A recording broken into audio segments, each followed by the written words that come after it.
I really think I have mastered like the whole airplane credit card thing. So every single time I take a flight, I basically get upgraded. And the biggest trick here is that you have to have like the one airline that you're really committed to. For me, I am a Delta girly and I have been for the last several years.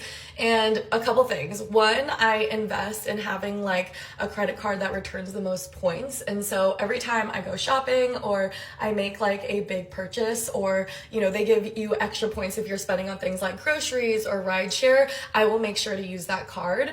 And then every time I buy a flight, I try to buy it on Delta, even if it's like a tiny bit more expensive than another airline, I will prioritize getting Delta because I know I will also get rewarded with points for that purchase.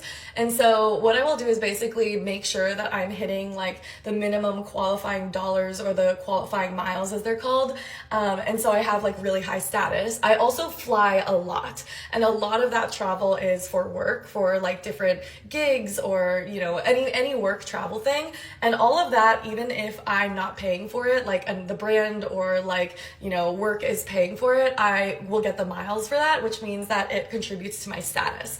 Basically, that means anytime I want to do fun travel, and I don't do fun travel a lot because most of the trips that I'm going on are like work related, even if it's like a fun content trip. So if I do want to do like a fun trip, say like my friend's getting married or we're visiting Henry's family in Europe, that is where I will cash in my points. So for example, like right now I have 0 points because I use them all for a wedding that we're going to in Venice in just a few weeks. And so, but I basically like save up all of my points for that.